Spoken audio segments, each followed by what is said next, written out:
A very good evening everyone. Welcome to JK Exam Cracker and welcome back to my lecture series. आप सभी जानते हैं कि हम लोग क्रैश कोर्स कर रहे हैं and we have started English section. और इंग्लिश सेक्शन में मैंने आप लोगों को कल की क्लास में ही बताया था कि हम लोग प्रेपोजिशन का टॉपिक जो है आज की क्लास में रिवाइज करेंगे। ठीक है, तो स्टार्ट करते हैं with the class. Everybody I guess ready है सब क्लास के लिए। तो एक चीज जो हम क्वेश्चन स्टार्ट करने से पहले मैं आप लोगों को बता दूं कि प्रेपोजिशन होता क्या है, इसका इंट्रोडक्शन दूंगी और इसकी रिवीजन हम लोग विद क्वेश्चंस करेंगे। ठीक है, तो देखो यहाँ पे दो वर्ड्स निकलते हैं, प्री एंड पोजीशन। एक वर्ड निकलता है प्री, एक निकलता है पोजीशन। प्री का मतलब होता है पहले और पोजीशन का मतलब हो गया जगह, है ना। तो प्रीपोजिशंस और प्रीपोजिशंस वो वर्ड्स होते हैं जो किसी वर्ड के पहले लग के उसकी पोजीशन बताते हैं। और पोजीशन बताने वाले वर्ड्स कौन कौन से होते हैं, जैसे इन हो गया, एट हो गया, अबव हो गया, बिलो हो गया, है ना, इनटू हो गया, ऑन हो गया, बीनीथ हो गया, एक्सेट्रा, अंडर, ओवर, एक्सेट्रा। ये सारे जो वर्ड्स होते हैं, ये सारे वर्ड्स को हम लोग क्या बोलते हैं, प्रेपोजिशंस बोलते हैं, जो टाइम बताते हैं, पोजीशन बताते हैं। अब टाइम बताना, पोजीशन बताना, वो इनकी यूजेज होती है और वो हम लोग आगे क्वेश्चंस के साथ देखेंगे।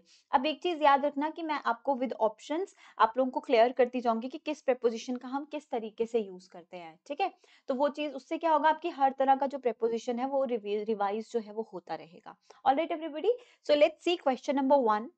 Here is your question number 1. क्या question है? His doctor asked him to abstain dash drinking. Abstain with, from, against, upon. तो हमारे पास word क्या है? abstain. abstain का मतलब क्या होता है? avoid करना। ठीक है, दूर रहना, किसी चीज को avoid करना। तो ध्यान रखना है आपके पास abstain हो तो abstain के साथ एक preposition fixed होती है। क्या होता है? इनको हम fixed prepositions बोलते हैं, fixed prepositions.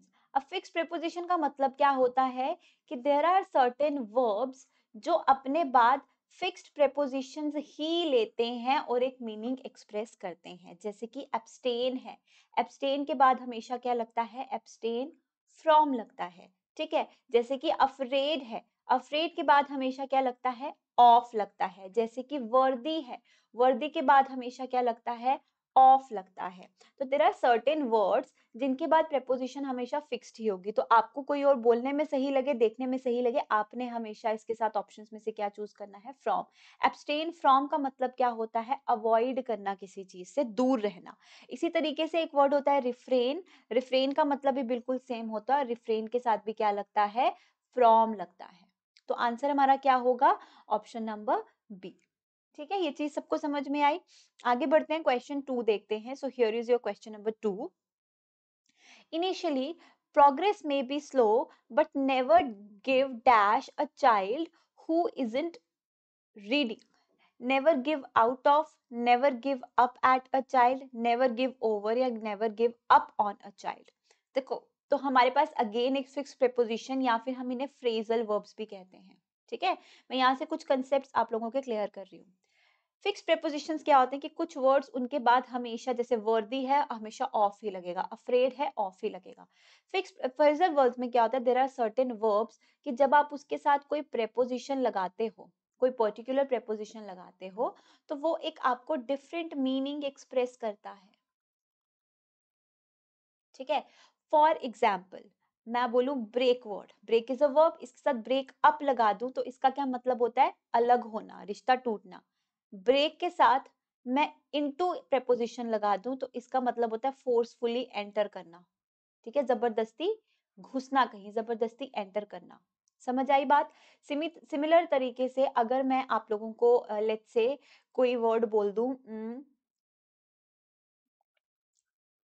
Run out of. ठीक है, तो रन आउट ऑफ का मतलब क्या हुआ, जैसे मैं बोलूं रनिंग आउट ऑफ मनी, मतलब कोई चीज खत्म होने वाली है। इस तरीके से तो किसी वर्ब के साथ जब आप कोई अलग तरीके की प्रेपोजिशन लगाते हो तो वो एक अलग तरीके का मीनिंग एक्सप्रेस करती है। जरूरी नहीं है जो वो वर्ब का मीनिंग हो वही एक्सप्रेस करे।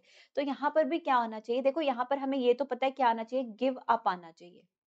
ठीक है, तो give up at a child आना चाहिए या give up on a child आना चाहिए, तो give up on a child who is not reading. Give up करने का मतलब क्या होता है, छोड़ देना, मतलब एफर्ट्स करना छोड़ देना, है ना। तो यहाँ पे गिव अप ऑन आना चाहिए, ना कि गिव अप एंड। तो आंसर हमारा क्या आएगा, ऑप्शन नंबर डी आएगा यहाँ से। ठीक है एवरीबॉडी, ये कंसेप्ट क्लियर हो रहे हैं साथ साथ। आगे बढ़ते हैं, question number 3। She has not red anything dash Monday. अब हमें बोला है मंडे, हमें दिए है day.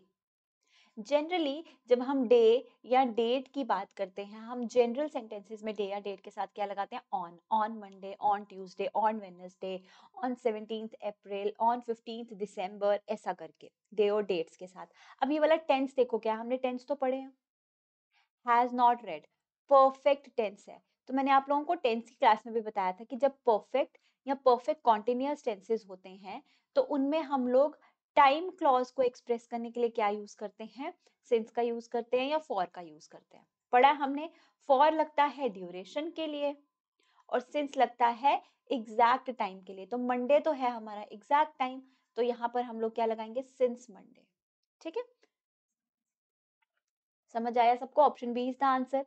Next question, the deserted garden was infested dash weeds, infested for, invested into, infested on, infested with। Deserted का मतलब क्या होता है, आइसोलेटेड, मतलब जो कब से बंजर बंजर गार्डन जो है, अलग है, बैरन हो गया है, अनप्रोडक्टिव हो गया, उसको हम लोग बोलते हैं डिजर्टेड। मतलब डिजर्ट की तरह, कोई हरियाली नहीं है वहां पे। वॉज इन्फेस्टेड क्या होना चाहिए, विद वीड्स। इन्फेस्ट हो गया है वीड्स के साथ, विद। विद हम कब लगाते हैं, जब हमारे पास सेंस क्या आती है, के साथ वाली। ठीक है, I am going to market with my friend, है ना, फ्रेंड के साथ। तो जब के साथ वाली सेंस आती है तो हम लोग क्या लगाते हैं, विद। इन्फेस्ट हो गया वीड्स से या वीड्स के साथ, तो option number D would be the correct answer here. पढ़ के भी समझ आती है ये चीज। नेक्स्ट आ जाते हैं, very confusing and very common one, जो स्टूडेंट्स को हमेशा परेशान करता है कि जब हम जगह की बात करते हैं, जब हम लिव की बात करते हैं, तो हम कौन सी प्रेपोजिशन लगाते हैं, इन लगाते हैं या फिर ऑन लगाते हैं। ये कंफ्यूजन हमेशा रहती है मोस्टली स्टूडेंट्स को। तो देखो यहाँ से मैं आप लोगों को क्लियर कर देती हूँ कि इन हम लोकेशन के लिए कब लगाते हैं, ऑन कब लगाते हैं, सॉरी इन कब लगाते हैं और एट कब लगाते हैं, और ऑन नहीं लगाते, एट कब लगाते हैं, लिविंग के लिए कि हम यहाँ रहते हैं या हम वहां रहते हैं। तो इन हम कब लगाते हैं, जब हम बिगर एरिया की बात करते हैं, कंपैरेटिवली बिगर एरिया की बात करते हैं। और जब बिगर एरिया के कंपैरेटिवली हम स्मॉलर एरिया की बात करते हैं, तो हम एट लगाते हैं, क्योंकि एट हमेशा क्या लगता है, पर्टिकुलर जगह के लिए लगता है। फॉर एग्जाम्पल मुझे बोलना हो मैं इंडिया में रहता हूँ, तो I will say in. For example मुझे सिर्फ बोलना हो मैं पुणे रहता हूँ, तो आई विल से इन। लेकिन मैं बोलूं कि इंडिया में मैं इस पर्टिकुलर जगह पे रहता हूँ, या पुणे में मैं इस पर्टिकुलर प्लेस पे रहता हूँ, तो वो पर्टिकुलर प्लेस के लिए मैं हमेशा क्या लगाती हूँ, एट लगाती हूँ। तो देखो, सदाशिव पेट डैश पुणे, सदाशिव पुणे की पर्टिकुलर जगह हो गई, तो एट सदाशिव पेट इन पुणे, ये आना चाहिए। तो ऑप्शन नंबर ए हमारा हो गया यहाँ से करेक्ट आंसर। नेक्स्ट क्वेश्चन पे आ जाते हैं। नेक्स्ट क्वेश्चन आपका एरर का पैटर्न है, you have 4 sentences, now you need to choose which one is correct. तो एक वन बाय वन रीड करते हैं। I would prefer poverty to dishonesty, I would prefer poverty upon dishonesty, I would prefer poverty than dishonesty, poverty on dishonesty. अब देखो, इस क्वेश्चन को करने से पहले देयर आर सर्टेन वर्ड्स, ये लिस्ट ये ऐसे दिख रहे हैं सबको हाईलाइटेड यहाँ पर, ये वाला पार्ट। ये जो वर्ड्स हैं, आप लोगों ने हमेशा ध्यान रखना है, these words are always followed by preposition to. कौन कौन से, inferior, superior, junior, elder, senior, prefer, anterior, posterior, prior. इनके बाद अगर आपको कोई प्रेपोजिशन दी हो, चाहे आपको लगे पढ़ने में गलत लग रहा है, बस एक चीज दिमाग में बैठो, प्रेपोजिशन टू हमेशा लगेगी इनके बाद। फॉर एग्जाम्पल यहाँ पे देखो क्वेश्चन में क्या दिया है, prefer poverty to dishonesty, option number A will be the correct answer. अब अपॉन सही लगे, ओवर सही लगे, दैन लगे, ऑन लगे, पढ़ने में जो भी सही लगे, आपने प्रेफर, प्रेफरेबल, इन वर्ड्स के साथ आपने हमेशा टू लगाना है। प्रेफर करने का मतलब क्या होता है कि मैं इसको इससे ज्यादा मतलब प्रेफरेंस देता हूँ, इसको इसके ऊपर चूज करता हूँ, ऐसा कुछ। तो whenever you see such in words, you should always use to। एक और एग्जांपल ले लेते हैं, he is senior than मी, मैं ऐसा कुछ सेंटेंस लिख दूं, he is senior than me, गलत, सीनियर के बाद देन नहीं आएगा, senior to me, than is wrong. तो बस ये चीज है, junior to me, superior to me, inferior to me, ऐसा करके हमेशा टू लगेगा। ठीक, चलो नेक्स्ट क्वेश्चन पे आते हैं, question number 7। The government of Maharashtra has agreed to give compensation dash the loss caused to the farmers due to hailstorm। तो गिव कंपनसेशन, देखो हम कंपनसेशन के साथ टू लगा सकते हैं या फिर कंपनसेशन के साथ फॉर लगा सकते हैं। अब डिफरेंस क्या है, टू कब लगेगा, फॉर कब लगेगा, क्योंकि यहाँ से कुछ स्टूडेंट्स टू चूज करेंगे, यहाँ से कुछ स्टूडेंट्स फॉर चूज करेंगे। कॉम्पेंसेशन टू, कॉम्पेंसेशन टू हम कब लगाते हैं कि किसको देना है, टू हुम, किसको कॉम्पेंसेशन देना है। ठीक है, ये कॉम्पेंसेशन किसको देना है, तो कॉम्पेंसेशन टू, ऐसा अगर डायरेक्ट दिया होता टू द फार्मर्स ऐसा दिया होता तो हम लोग टू चूज करते कि फार्मर्स को देना है। अब यहाँ पे क्या बोला है, compensation dash the loss, compensation देना है किस चीज के लिए, किसके लिए देना है, लॉस के लिए, ये बोला गया हमें सेंटेंस में। तो के लिए जब हमारे पास सेंस आती है तो हम हमेशा क्या लगाते हैं, फॉर लगाते हैं। कॉम्पेंसेशन देना है for the loss caused to the farmers, directly farmers दिया था तो हम टू लगाते, तो यहाँ पे क्या आ जाएगा, फॉर आ जाएगा। और इन जनरल हम फॉर प्रेपोजिशन का यूज कब करते हैं, जब आपके पास आती है किसी चीज का बेनिफिट की बात, बेनिफिट, या फिर हम सिंपल वर्ड्स में बोले के लिए, exercise is good for health, sweets are not good for your health. ठीक है, I have a gift for you, के लिए, समझ आया, तो फॉर का यूज हम इस चीज के लिए करते हैं। आगे बढ़ते हैं नेक्स्ट सेंटेंस पे। A lot of contribution needed dash the different states due to cyclone damages। A lot of contribution की जरूरत है upon the different states, among the different states, across the different states, between the different states। तो यहाँ पे correct one क्या आना चाहिए, needed across the different states, this one would be the correct one। ठीक है, so option number C will be the right answer यहाँ पे, across the different states due to cyclone damages. तो C इसका सही आंसर है, इसमें तो कुछ एक्सप्लेनेशन की रिक्वायरमेंट नहीं है। नेक्स्ट क्वेश्चन पे आ जाते हैं, choose the grammatically correct sentence below. अब वन बाय वन सेंटेंसेस सब लोग रीड करो, देन विल चेक कि क्या आंसर सही है। I have no further consult to my father's firm, I had no further consult with my father's firm. I have no further concern to my father's firm. I have no further concern with my father's firm। अब देखो यहाँ पे एक तो है consult, एक है concern. तो कंसल्ट तो यहाँ पे गलत वर्ड हो गया, क्योंकि कंसल्ट जैसे हम बोलते हैं डॉक्टर को कंसल्ट कर लो, मतलब सलाह ले लो। तो फर्म, फादर की फर्म से सलाह तो कोई मतलब ही नहीं पड़ता ना। तो ऑप्शन ए और बी हम वैसे ही गलत कर देते हैं, मतलब एलिमिनेट कर देते हैं कि कंसल्ट वर्ड ही गलत है। अब कंसर्न, कंसर्न मतलब कि मेरे को मेरे फादर की फर्म से लेना देना नहीं है, मतलब कोई फर्क नहीं पड़ता है, ये वर्ड सही हो जाता है। अब कंसर्न टू आएगा या कंसर्न विद आएगा, तो I have no further concern with my father's firm, concern with, option number D will be the right answer here. ठीक है, कंसर्न विद सही है। नेक्स्ट क्वेश्चन पे आ जाते हैं। I can dare say that she resembles dash her father. She resembles with her father, to her father, no preposition is needed or after her father। अब यहाँ पे ध्यान से पढ़ो और केयरफुली आंसर करेंगे सब लोग, यहाँ पे क्या आना चाहिए या कोई भी preposition नहीं आनी चाहिए। देखिए और बताइए। तो ये क्वेश्चन का सॉल्यूशन करने से पहले, जिसको आंसर पता है वो लोग तो आंसर कर रहे हैं, जिसको नहीं पता है तो इस क्वेश्चन का आंसर देखने से पहले will see some words. As you can see, यहाँ पे भी एक आप लोगों को हाईलाइटेड वर्ड्स हैं यहाँ पर, है ना। तो ये वर्ड्स जो आप देख रहे हो, like stress, emphasise, investigate, comprise, accompany, consider, violate, precede, pervade, succeed, invade, resist, enter, ये सारे जो वर्ड्स हैं, इन वर्ड्स के बाद आप लोग preposition नहीं लगाते। No preposition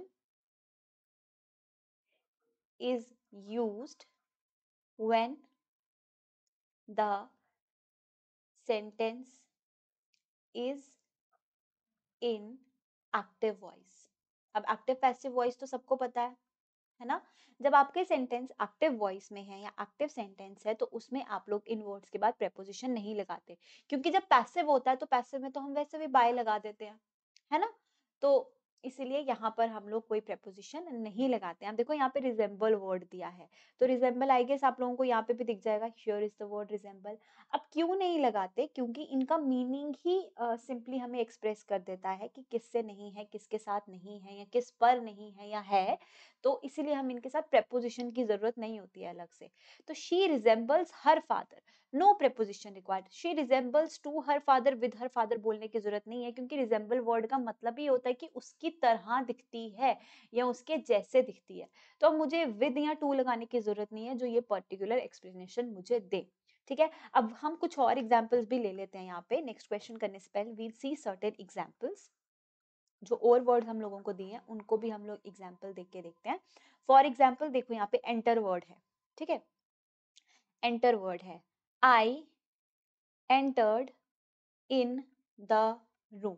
अब मैं आप लोगों को पूछूं क्या ये सेंटेंस सही है, तो ये सेंटेंस गलत है। क्यों गलत है ये सेंटेंस, देखिए ध्यान से। I entered in the room, enter word के बाद भी हम लोग प्रेपोजिशन नहीं लगाते। जब एंटर वर्ड आपको सेंटेंस में दिया है ना कि किसी जगह में एंटर करने के लिए, किसी प्लेस में एंटर करने के लिए, तो हम प्रेपोजिशन नहीं लगाते। क्यों, क्योंकि एंटर करने का मतलब ही होता है किसी जगह पे एंटर करना, फ्रॉम आउटसाइड टू इनसाइड जाना। तो हम इन या इनटू क्यों लगाए, तो आप एंटर इनटू, एंटर इन, किसी जगह में एंटर होने के लिए कभी नहीं लगाते हो। हाँ, there is a phrasal verb, ठीक है, एक फ्रेजल वर्ब है एंटर इनटू, जिसका मतलब होता है कि आप किसी सिचुएशन में एंटर कर रहे हो, किसी डिसीजन में आपने दखल दिया, किसी फाइट में आपने दखल दिया। I entered into the debate, I entered into the debate, तो मतलब आपने डिबेट में हिस्सा लिया। वो किसी चीज की बात अलग होती है, किसी डिबेट में, डिसीजन में, मैटर में, लेकिन जब जगह में एंटर होने की बात होती है आप एंटर इन या एंटर इनटू नहीं लगाते हो। ठीक है, एक और एग्जांपल ले लेते हैं। एक और एग्जांपल कौन सी ले, चलो लेट्स से हम डिस्कस ले लेते हैं। ठीक है, डिस्कस की एग्जांपल ले लेते हैं। ही डिस्कस्ड अबाउट द मैटर। अब मैं बोलूं कि ये सेंटेंस सही है, गलत है। ही डिस्कस्ड द मैटर, क्यों गलत है, हम अबाउट क्यों नहीं लगाएंगे, क्योंकि डिस्कस करने का मतलब ही होता है कि किसी चीज के बारे में डिस्कस करना, तो we do not need about here, है ना। तो ये वाले वर्ड्स जो होते हैं इनके साथ हम लोग प्रेपोजिशंस नहीं लगाते when the sentence is in active voice. जब पैसिव में होते हैं तो ऐसे तो हो जाता है, matter was discussed by him, ऐसा हो जाता है ना। तो ये चीज तो ऑब्वियस है कि बाय लगाते हैं पैसिव में, लेकिन एक्टिव में नहीं। आगे बढ़ते हैं, नेक्स्ट वन। अब देखो, ये सेम क्वेश्चन मैंने इसीलिए आप लोगों के यहाँ लाई हूँ क्योंकि ये सेम क्वेश्चन मैंने वीएलडब्ल्यू क्रैश कोर्स में भी करवाया था, और मुझे लगता है मैंने क्लासरूम में भी आपको ऐसा सिमिलर कोई सेंटेंस करवाया होगा यूट्यूब पर भी। अब ये क्वेश्चन मैं यहाँ क्यों बता रही हूँ, क्योंकि इसी में से आपको क्वेश्चन आया था कहाँ पर, वीएलडब्ल्यू के एग्जाम में। अब जिसने क्रैश कोर्स की या फिर यूट्यूब की क्लासेस लगाई होंगी उसको तो पता होगा, उसका आंसर तो सही आया होगा। जिसने देखकर भी गलत किया फिर वो उनकी खुद की गलती है। अब देखो क्या, मैं आप लोगों को बताती हूँ किस तरीके का वर्ड सेंटेंस आप लोगों को आया था। Which of the following sentences are grammatically correct. तो इनमें से आपको ए बी, ए या ए और बी, सी और डी, आपको बताना है कौन कौन सा ग्रामेटिकली करेक्ट है। पहला सेंटेंस हम लोग देखते हैं, द डॉक्टर्स मीट, एक second, the doctors meets his patients between 6 PM to 9 PM। पहला वाला सेंटेंस गलत, गलती क्या है, डॉक्टर्स है तो मीट्स नहीं, मीट होना चाहिए। दूसरी गलती जो आपको एग्जाम में आया था, सिमिलर, बिटवीन अगर दो चीजों के बीच में दिया तो टू नहीं लगता, एंड लगता है। ये सेम आपको आया था, बिटवीन 4 PM to 5 PM ऐसा करके वीएलडब्ल्यू के पेपर में आया था, सेम। देखो करवाया भी हुआ है आप लोगों को, तो यहाँ पे टू नहीं आएगा, यहाँ एंड आएगा। ठीक है, पहला गलत हो गया, ए वाला ऑप्शन हम लोग एलिमिनेट कर देंगे, ए और बी चला गया। Next, unless you don't work hard you will not succeed. जब आपके सेंटेंस में अनलेस होता है तो वहां पे हम दोबारा नेगेटिव वर्ड नहीं लगाते, हम नो, नॉट, नेवर ऐसे वर्ड्स अनलेस के याद नहीं करते हैं। सिंपली क्या बोलेंगे, unless you work hard you will not succeed. तो सेकेंड वाला भी गलत हो गया। The third one, the teacher advised me to work harder, क्या ये सही है, the teacher advised me to work harder, is this correct? हाँ, ये करेक्ट है। Advise me to work harder, और मेहनत करने के लिए, तो सही है सी वाला। डी देख लेते हैं एक बार। He has been running his business for 40 years now, 40 साल से वो बिजनेस चला रहा है, ये भी बिल्कुल सही है। तो आंसर हमारा क्या होगा? सी एंड डी। बी भी गलत हो गया। ठीक है, D is the right answer. चलो नेक्स्ट क्वेश्चन पे आ जाते हैं। He threw himself dash the river, in the river, at the river, to the river, into the river. अब at और to तो नहीं आ सकता, in और into हमारा ऑप्शन बचा। तो whenever, जब हम outside to inside, बाहर से अंदर का क्या बताते हैं? मूवमेंट बताते हैं कि किसी बाहर की जगह से किसी अंदर की जगह पे गया। फॉर एग्जाम्पल, बाहर से रिवर के अंदर गया, बाहर से रूम के अंदर गया, कुछ भी ऐसा, तो हम लोग क्या लगाते हैं? इनटू लगाते हैं। सिर्फ एंटर वर्ड के साथ नहीं लगाते, बाकी वर्ब्स के साथ लगाते हैं। तो he threw himself into the river आना चाहिए, क्योंकि बाहर से अंदर गया, तो डी। ठीक है, ऑलरेडी रिवर में है तो he is swimming in the river, आप ऐसा बोल सकते हो, लेकिन बाहर से अंदर का मूवमेंट इनटू होता है।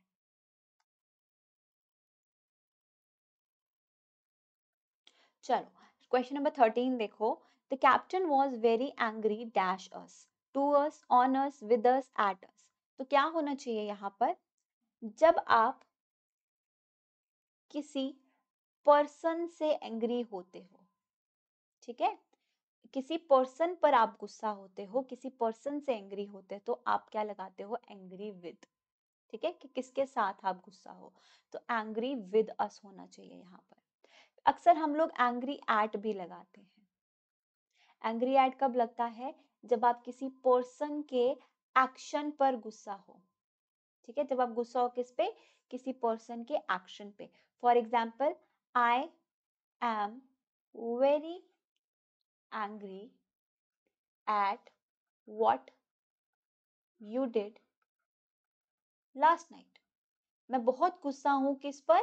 जो तुमने किया लास्ट नाइट। अब तुमसे गुस्सा नहीं हूं या तुम पर गुस्सा नहीं हूं, तुम्हारे एक्शन पर गुस्सा हूं जो तुमने कल किया, तो उसके लिए हम लोग एंग्री एट लगाते हैं। और जब भी कोई पर्सन दिया हो, us, you, me, he, she, him, ऐसा कुछ दिया हो, तो आप विद लगाते हो।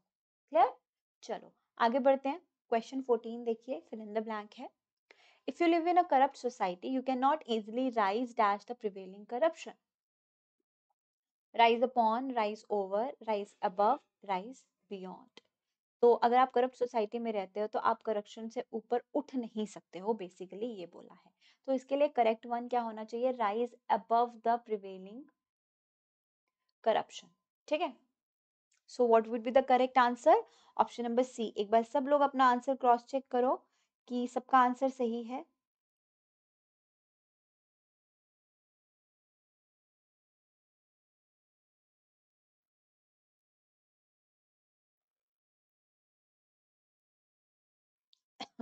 चलो आगे क्वेश्चन पे आ जाते हैं, नेक्स्ट वन पे।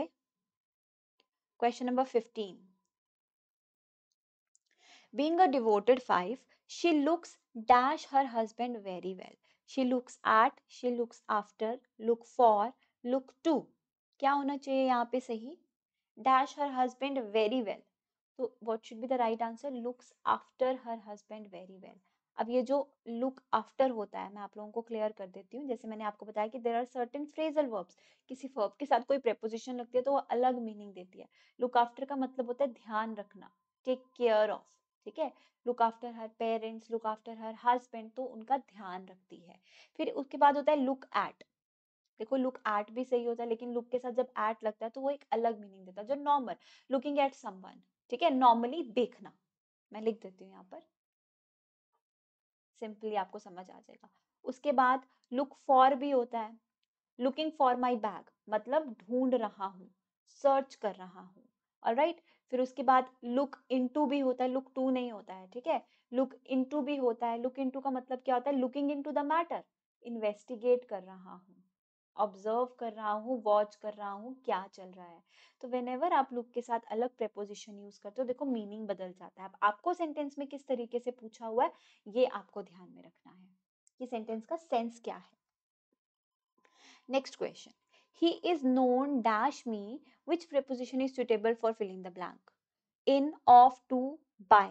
तो देखो अक्सर स्टूडेंट्स बोलते हैं ही इज नोन बाय मी, क्योंकि पैसिव में है तो बाय मी आना चाहिए, बट ये रॉन्ग है। नोन के साथ आप बाय नहीं लगाते हो, नोन के साथ आप क्या लगाते हो, हमेशा टू लगाते हो। नोन टू मी सही है, नोन बाय मी रॉन्ग है, तो नोन टू मी, ठीक है, वो मेरी पहचान का है या मैं उसे जानता हूँ, इस तरीके से। So he is known to me is the correct one. Next question पे आ जाओ। The shopkeeper sells sweets made dash pure milk, तो made of, made by, made from, made with, क्या होना चाहिए बताइए, what would be the right answer. तो देखो हम मेड फ्रॉम भी लगाते हैं, मेड ऑफ भी लगाते हैं, डिपेंड्स कि सेंटेंस में हमको क्या बोला है। मेड फ्रॉम हम लगाते हैं कि जिस भी मटेरियल की हम लोग बात कर रहे हैं उसकी फिजिकल अपीयरेंस जो है वो टोटली चेंज हो गई है, ठीक है, और जब फिजिकल अपीयरेंस चेंज नहीं हुई है हम मेड ऑफ लगाते हैं। फॉर एग्जाम्पल फॉर एग्जाम्पल मैं बोलूं toy train is made dash plastic, ठीक है, मैं बोलूं the toy is made dash plastic. जब टॉय प्लास्टिक से बना तो प्लास्टिक की अपीयरेंस क्या चेंज हो गई, नहीं, प्लास्टिक तो पहले भी वैसा ही दिखता था। तो जब कोई चेंज नहीं है मेड ऑफ। अब एक और सेंटेंस लिखूं, plastic is made dash crude oil, ठीक है, प्लास्टिक क्रूड ऑयल से बनता है, ठीक है, ये मैंने बोला। अब क्रूड ऑयल और प्लास्टिक की, जब क्रूड ऑयल से प्लास्टिक बना क्या उसकी अपीयरेंस चेंज हुई, यस चेंज हुई, तो हम बोलेंगे फ्रॉम। ये किसी और स्टेट में था, प्लास्टिक किसी और तरीके का दिखता और सॉलिड स्टेट में है, तो मेड फ्रॉम। जब लुक चेंज हो जाती है, ट्रांजिशन हो जाती है इन द अपीयरेंस, हम मेड फ्रॉम लगाते हैं। अब sell sweet made dash pure milk, milk तो ऐसे लिक्विड होता है और वाइट होता है, और जब स्वीट्स बनती हैं तो वो जरूरी नहीं है लिक्विड हो, वाइट हो, कलर्ड होती हैं, सॉलिड स्टेट में होती हैं, तो अपीयरेंस चेंज हो जाती है, तो it means made from pure milk, option would be from. Next question पे आ जाए। He is deaf dash my request for help, क्या होना चाहिए यहाँ पे, ऑप्शंस क्या है हमारे पास, deaf to, deaf of, deaf for, deaf eight.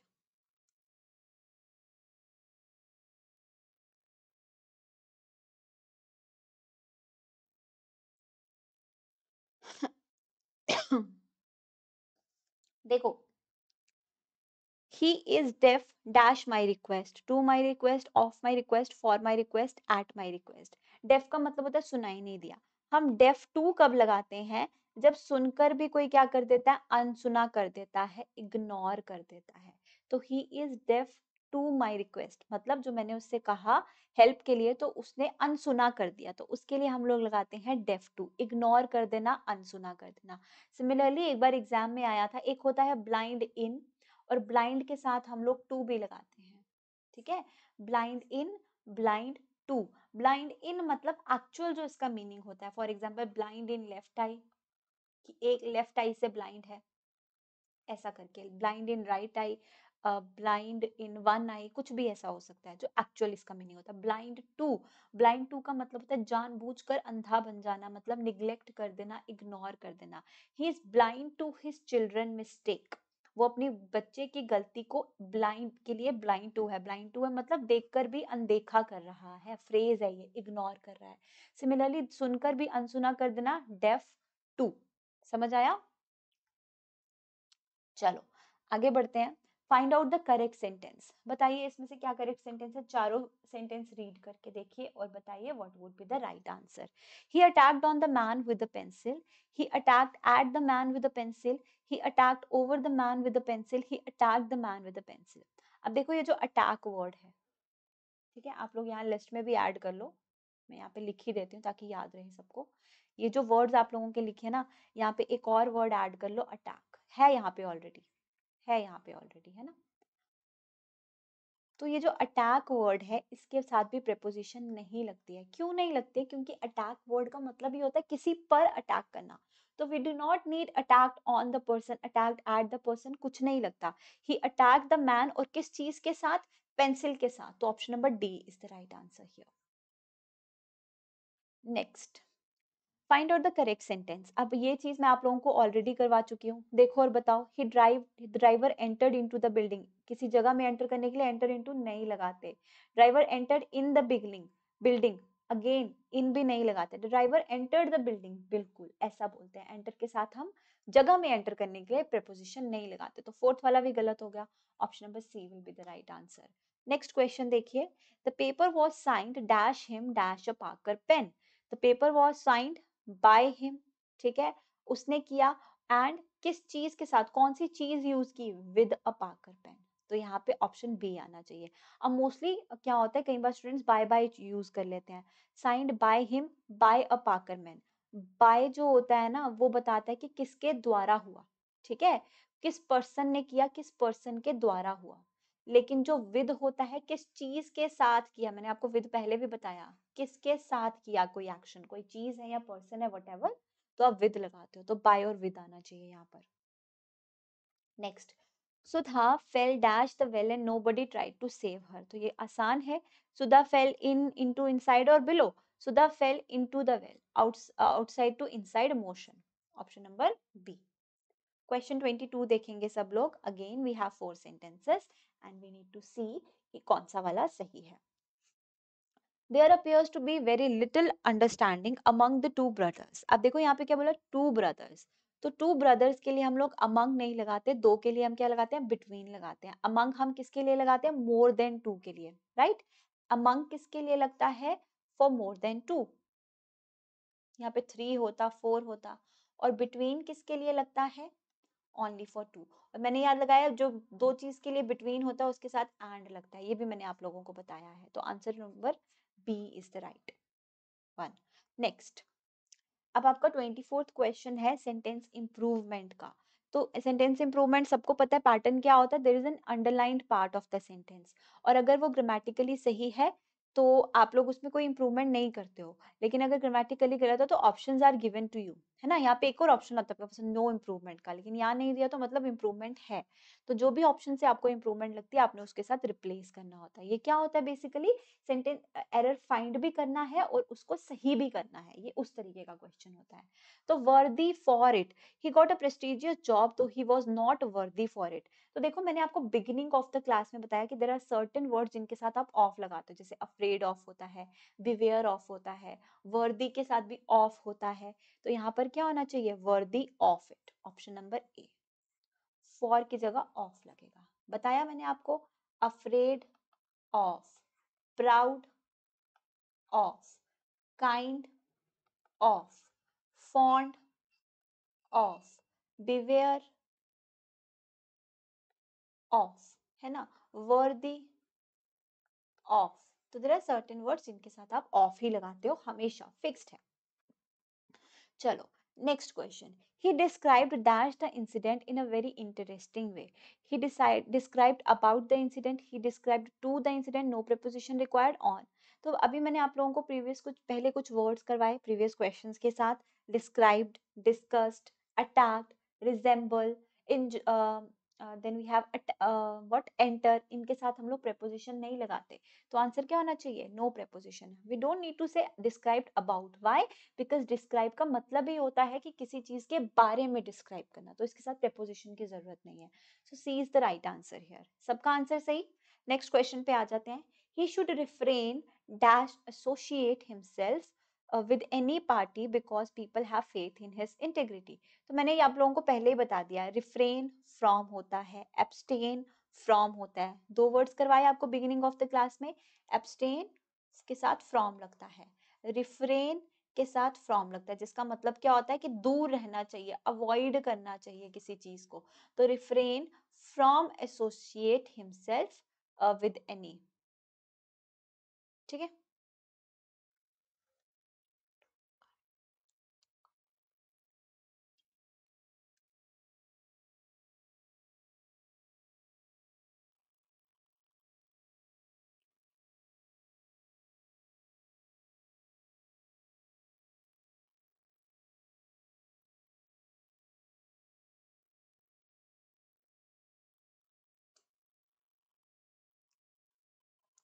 चलो 27th क्वेश्चन पे आ जाओ।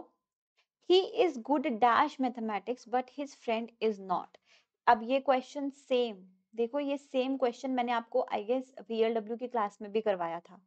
सेम एग्जैक्ट क्वेश्चन, चाहे आप यूट्यूब पे बोलो, चाहे एप्लीकेशन के कैंडिडेट्स जो थे हमारे बैच में स्टूडेंट्स थे उनको बोलो, ये सेम क्वेश्चन करवाया था और इसी तरीके का क्वेश्चन आप लोगों को एग्जाम में भी आ गया। फिर बाद में बोलते हो कि जो आपने पढ़ाया वो आया ही नहीं। एग्जैक्ट क्वेश्चन अगेन, मैंने आपको पहले बिटवीन वाला बताया, अब मैं आपको ये वाला बता रही हूँ। तो मेरे पास प्रूफ भी है, you can C my previous PDF जो मैंने आप लोगों को दी है। तो गुड के साथ हमेशा क्या लगाओगे, एट लगाओगे। अब ये चीज याद रखना, गलती करोगे ना खुद ही तो ही याद रहता है, ऐसे नहीं याद रहता।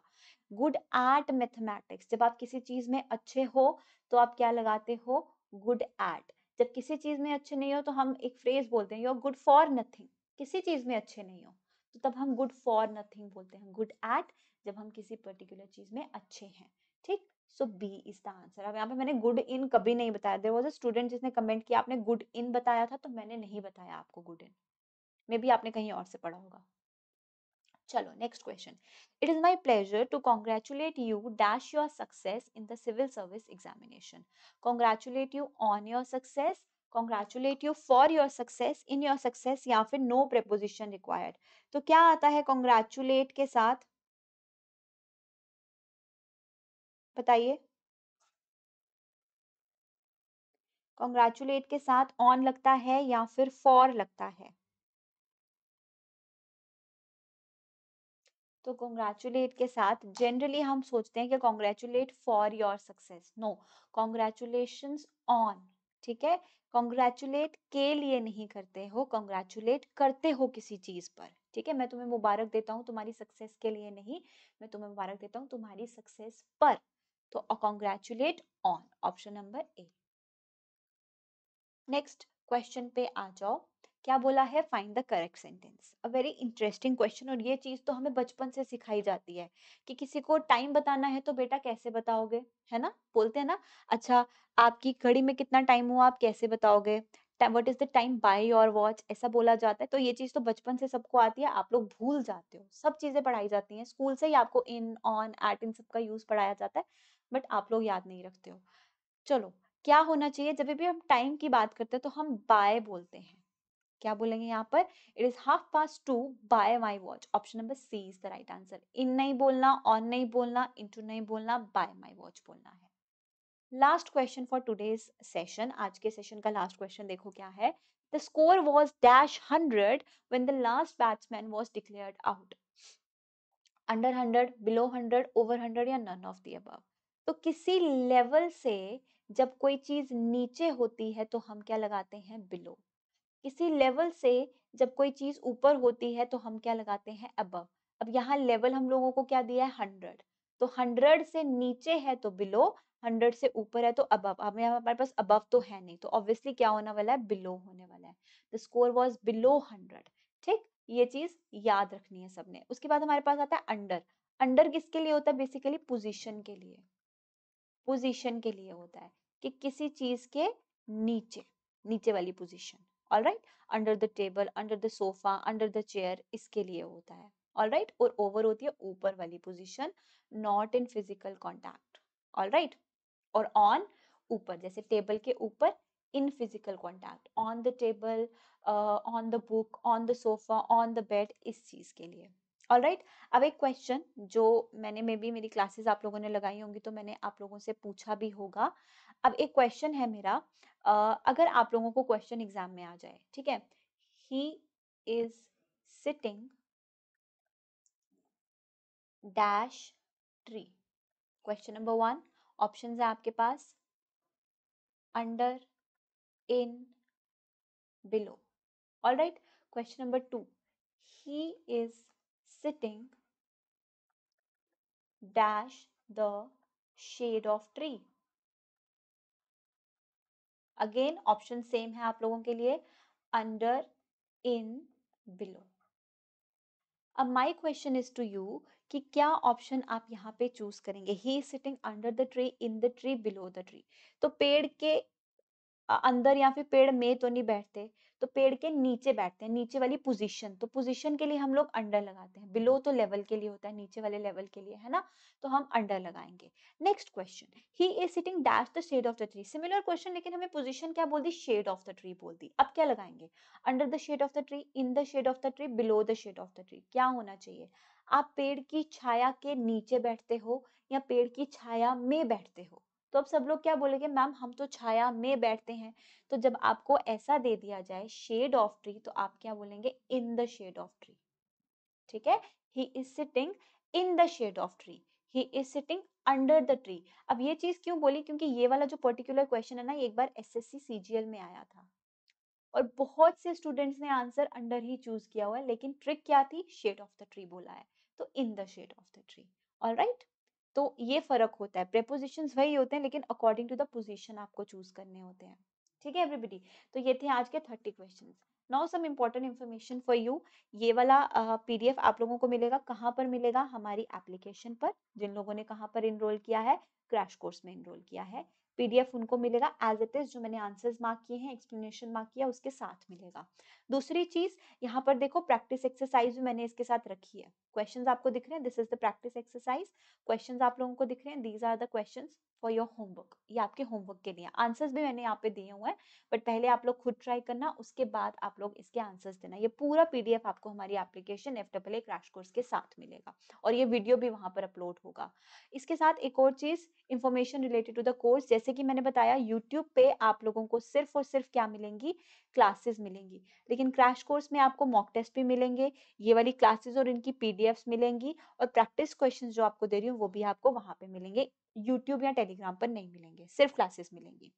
ठीक है, दूसरी चीज, आप में से कोई भी आपके नोन में कोई भी स्टॉक असिस्टेंट या वेटनरी फार्मासिस्ट के लिए प्रिपेयर कर रहा है, तो उसका फुल कोर्स हमारी एप्लीकेशन पे अवेलेबल है, even the mock test are also available, इसके मॉक टेस्ट भी अवेलेबल है, जिसके लिए अगेन आपको डाउनलोड करना है JK exam cracker app, 30% off अभी वहां पे ऐप वाइड चल रहा है, सारे कोर्सेज में चल रहा है, सारे मॉक्स में चल रहा है, तो आप लोग अभी ज्वाइन कर सकते हो। तीसरी चीज, फॉरेस्टर की बैच बहुत ज्यादा क्वेरीज हैं, तो मैं क्लास में ही क्लियर कर दूं कि ये जो फॉरेस्टर का बैच है हमारा कब से स्टार्ट हो रहा है स्टूडेंट्स, 20 दिसंबर से हमारा फॉरेस्टर का बैच स्टार्ट हो रहा है, 20 दिसंबर से, आज 15 है, 20 से स्टार्ट हो रहा है।